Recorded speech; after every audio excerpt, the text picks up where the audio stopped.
back to the most unprofessional sports channel on YouTube. Welcome back to Swivel Chair Sports. I'm your host, Zach Circle Mark Burkle, here with the coach today, Aaron. Go ahead and say hi, Aaron. Hi. Alright, please be sure to like and subscribe if you enjoy our content. Other than that, let's go ahead and get into it. So, in this video, we'll be talking about the upcoming NFC Championship matchup between the Detroit Lions, coached by Motor City Dan Campbell, versus the San Francisco 49ers, coached by Kyle Shanahan, who loves to choke in the Super Bowl. So, Aaron, what are your thoughts, initial thoughts, of this upcoming matchup between the Lions and Gold Diggers? I don't know. I think this could be. I think a lot of people are expecting the 49ers to kind of run away with this game and kind of flex their muscles, but they kind of proved last week that they might have some trouble stopping the run. I mean, Aaron Jones ran for 108 by himself. They ran for 136 as a team. First time that's happened in I think 2 seasons or something like that. Yeah. So, but I think that's partly because they play from ahead so much. Yeah, You know, for sure. No, that, absolutely. that teams have to throw a lot. So the Lions being a team that likes to run the ball and use that play action ability, I think this could be a sneaky good matchup for what people are expecting. Yeah, no, I agree. I mean, the spread is -7 in the Niners' favor. I definitely think that's a little discrediting towards the Lions, in my opinion. I think the Lions are capable of losing by less than 7, maybe even winning. Um, I think as long as it's really going to come down to whether or not Jared Goff can limit the turnovers. If Jared Goff can limit the turnovers, I think they've definitely got a good opportunity to win this game. Um, Brock Purdy's not exactly anything special on the other end. I think the two quarterbacks are actually very comparable. You give them a good running game, and I think they become lethal. But once they kind of have to do it all on their own, is when they're susceptible to making mistakes. So I think it's going to be a really interesting battle between those two. And then also the running game. I mean, yeah, the Niners are the best running back in the league, Christian McCaffrey. But if you add up Montgomery and Jahmyr Gibbs's yards together, they're right there with McCaffrey, if not better. So I think the Lions have just as dangerous of a running game as the Niners do. Maybe not quite that dangerous, but close. Um, and then if Debo Samuel's out for this game, I think the receivers come down to maybe a wash as well, because you got Amon-Ra St. Brown on one end, Brandon Ayuk on the other, Sam Laporta, George Kittle, and then the Josh Reynolds and whoever else the Niners have. So if Debo Samuel doesn't play, I think the offense has become very comparable skill level wise, and then it kind of comes down to the defense, which the Niners probably have the advantage in. You you could say.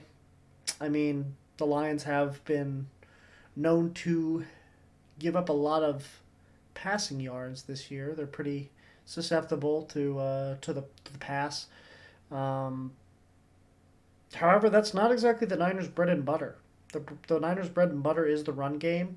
So if the Lions can stop that run game early, similar to how the Packers did, and then maybe outside of those couple big runs by McCaffrey, uh, which are going to happen. He's Christian freaking McCaffrey. But other than that, if they can limit him to an extent, make Purdy beat him, I think they've got a good chance to win this game. So. I think if we're going into our picks now, that Dan Campbell is a very aggressive coach, and he likes to go for it on fourth down a lot. He does. And he's even shown that he'll go for it on fourth down in his own half of the field. I do not think this is a defense that you want to do that against.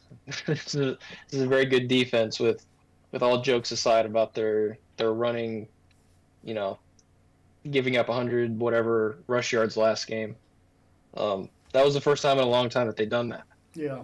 And it doesn't necessarily matter how good Detroit is. You don't want to risk giving, you know, San Francisco any semblance of a lead because that just makes the defense even more dangerous. So I think I tend to lean towards San Francisco on this one.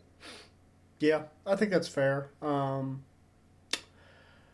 I think that the Lions have the capability to go up early on the Niners if they limit mistakes and that defense can avoid giving up the big play. And if the Lions are able to get out ahead of the Niners before the fourth quarter, I know we've talked about this a million times and that this narrative kind of got proved false in the last game. But Kyle Shanahan teams typically are not good when they're trailing in the fourth. Um, and this may sound crazy and moving the goalpost like I don't know if Purdy can do it again in back-to-back games, in back-to-back playoff games to make the Super Bowl. I don't know if he can do it again. He played really bad that entire game up until that last drive. To be honest, granted that last drive he played incredible. I'm not going to take anything away from him there. I think he had about 60 of the 75 yards they needed to score that touchdown. Um, so he made some big plays when it mattered.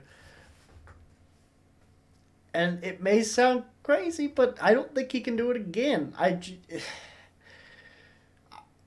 I feel like a hater at this point because like you ask him to do something, he does it, and then you still ask him to you still don't jump on the bandwagon or whatever. But I still feel like Brock Purdy's what's holding is the weak link of this Niners offense, especially if Debo Samuel's out. Uh, and as long as Jared Goff doesn't turn the ball over two or more times, I think the Lions got a chance in this one. So I think I'm gonna go Lions here, um, mainly out of hope than out of confidence. But I really want to see Detroit in the Super Bowl. Uh, Assuming they meet the Chiefs, I think that'd be really fun to have the first game of the season be Detroit versus Kansas City, and then the last game of the season be Detroit versus Kansas City. And maybe we can get our payback a little bit this time around. I think Chris Jones was definitely out that game. I think wasn't Travis Kelsey out that game as well? Um, No. no. Well, I know he was like he started off the season hampered Um, I know he got hurt in the in the Vikings game. Vikings game. Know. I Was he don't know if sick? it was. Maybe I don't know. I thought he had something going into that Lions game. I might be wrong. I know we didn't have Chris Jones, um, who Jared Goff's not good when he's pressured. And if Chris Jones would have played that game, I think he would have made a big difference. We only lost by one after all. So if he would have been on the field instead of in the stands, I think we probably win that one. I think we're going to win it this time if we meet him in the Super Bowl. So I got Detroit in this one. Yeah. But you got anything else to add? Was that when he had the bone bruise, Maybe. Maybe that's what it was. Kelsey? Maybe. I thought he had something coming into the season, like for the first couple Yeah. weeks. But Yep. yeah, but unless you got anything else, I think that'll do it for this episode of the most unprofessional sports channel on YouTube. So Chair Sports. I've been your host, Zach Circleberg Burke. We're here with the coach today, Aaron. Go ahead and say bye, Aaron. Bye. All right. Please make sure to like and subscribe if you enjoy our content. Other than that, let's go ahead. Other than that, deuces.